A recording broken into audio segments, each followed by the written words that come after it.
October 1981. Studio One, NBC Burbank. The desk lamp cast its familiar amber glow across polished mahogany, and somewhere in the control booth, a director watched 4 camera angles converge on a man who had mastered the art of never losing control. For 17 years, Johnny Carson had commanded the most powerful 30 feet of real estate in American entertainment. The space between his desk and the guest chair represented more than physical distance. It was a psychological buffer zone where careers were made or shattered, where the nation's mood was tested nightly, and where Carson himself remained the unmoved center of a carefully calibrated universe. He interviewed presidents and opera singers, comedians and authors, treating each with the same measured courtesy and the same invisible authority. America trusted him not because he revealed everything, but because he revealed so little. The desk was his fortress, the microphone his scepter, and the laughter he dispensed, controlled, knowing, never excessive, was the currency that determined who belonged in the American conversation. To make Johnny Carson laugh was an accomplishment. To make him laugh uncontrollably was to witness something else entirely, the brief collapse of the most disciplined performance in television history. Rodney Dangerfield understood something about Johnny Carson that most guests did not. He understood that Carson's real job was not comedy, but control. Control of time, of energy, of the invisible architecture that made 90 minutes of live television feel effortless. Dangerfield had appeared on The Tonight Show dozens of times by the early 80s, always prepared, always sharp, always aware that Carson appreciated craftsmanship more than chaos. He was not there to befriend Johnny Carson.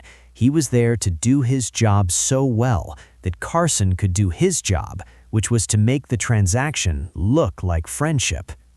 But on this particular night, something shifted. The setup was deceptively simple.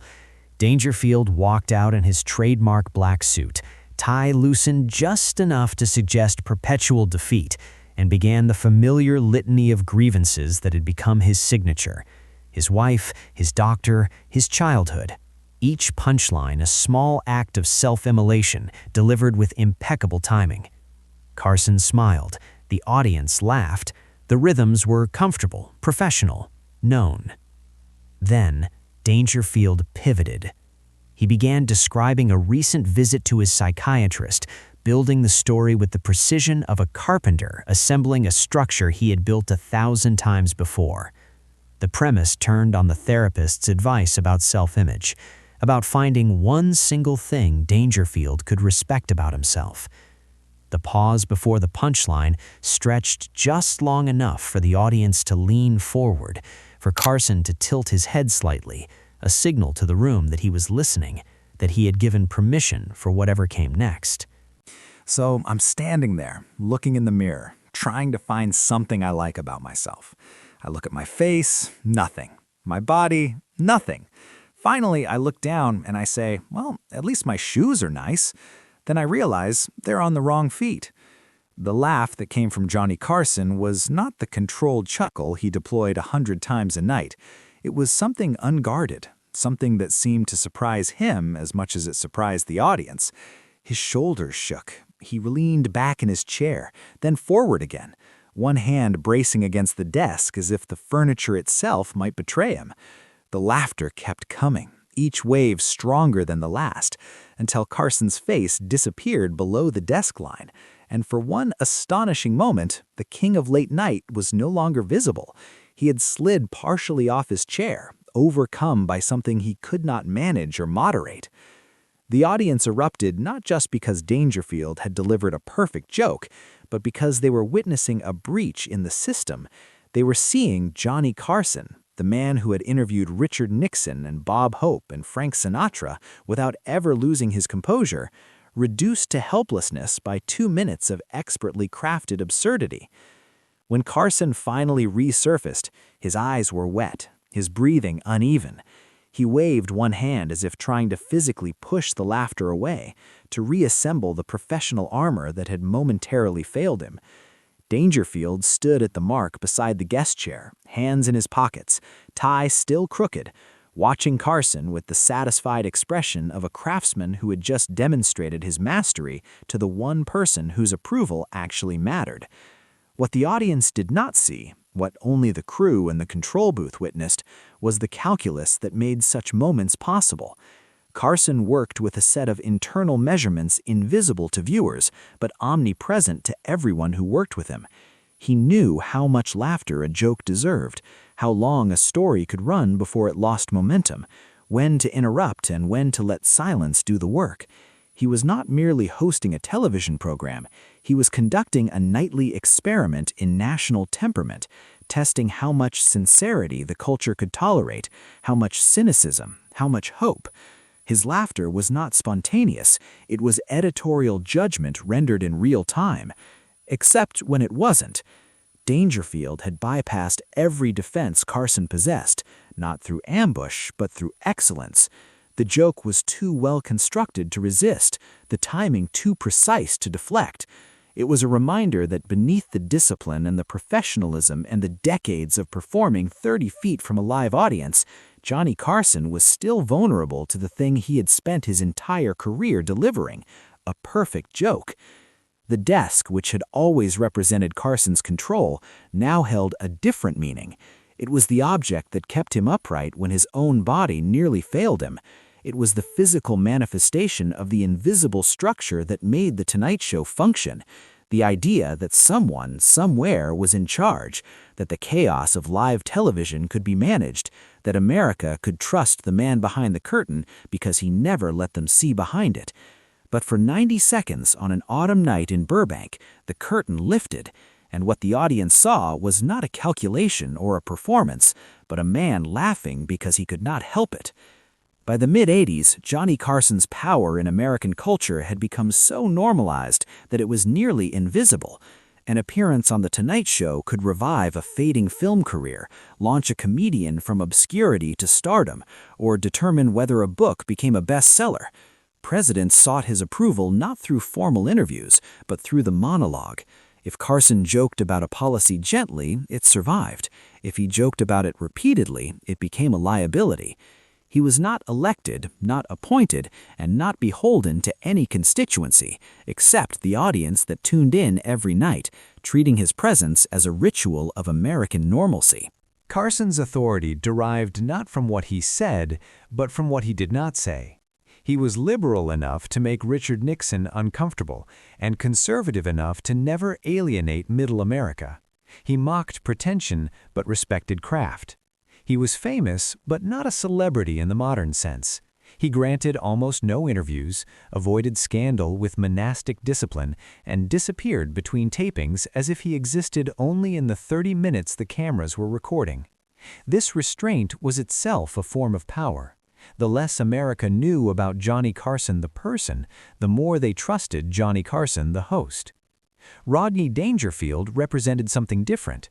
Where Carson concealed, Dangerfield revealed. His entire persona was built on humiliation, inadequacy, and the grim suspicion that the universe had singled him out for punishment. He was confessional where Carson was guarded, chaotic where Carson was controlled, and yet the two men shared a fundamental philosophy.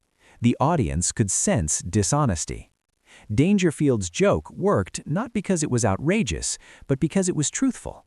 Shoes on the wrong feet was not surrealism, it was the perfect metaphor for everyday incompetence.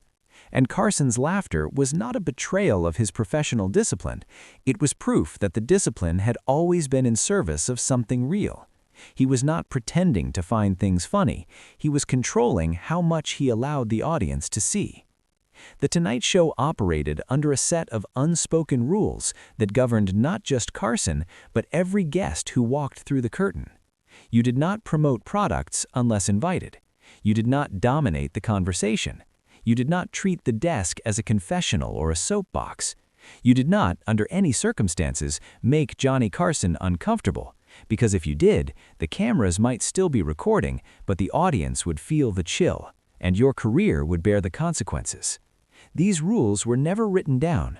They were communicated through Carson's body language, through the length of a laugh, through the speed with which he moved to a commercial break. Dangerfield operated within those rules, not by submission, but by expertise. He knew his role was not to be interesting, but to be funny. He did not ask Carson questions or try to forge intimacy. He performed, and then he sat down, and then he let Carson decide what happened next. This was not servility, it was professionalism of the highest order. Dangerfield respected the structure because he understood that the structure was what allowed him to be seen by 15 million people. When Carson fell off his chair, the structure held. The cameras did not cut away, the band did not play him off.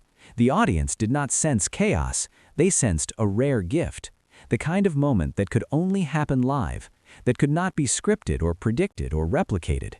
And when Carson climbed back into his seat, still laughing, still wiping his eyes, the show continued as if nothing had broken, because nothing had.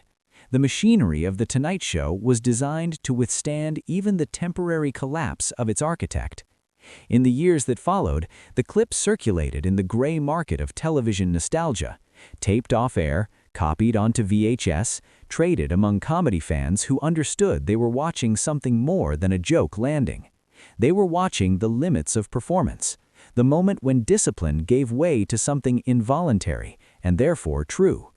It became a reference point for comedians, the standard against which every Tonight Show appearance was measured. Did you make Johnny laugh? Did you make him laugh so hard he forgot to be Johnny Carson? The desk remained. The microphone remained. The curtain opened and closed 5 nights a week for another decade, and Carson continued to do what he had always done: measure the country's mood, decide who belonged in the national conversation, and maintain the illusion that controlling 30 feet of television required no effort at all. But the people who had been in Studio One that night, or who had watched from home, carried with them a small piece of evidence that the illusion was not quite complete, that even the most disciplined performance contained moments of rupture, that behind the desk and the microphone and the carefully managed laughter, Johnny Carson was still a man who could be surprised. Rodney Dangerfield never spoke about the moment with particular pride. In interviews years later, he described it the way a carpenter might describe a joint that fit perfectly on the first try, satisfying but not mystical. He had done his job. Carson had responded. That was the transaction. But for the audience, the moment meant something else.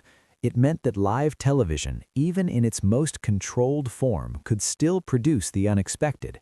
It meant that excellence, when executed with enough precision, could pierce any defense. And it meant that Johnny Carson, who had spent 30 years teaching America to trust him by revealing almost nothing, had, for 90 seconds, revealed everything.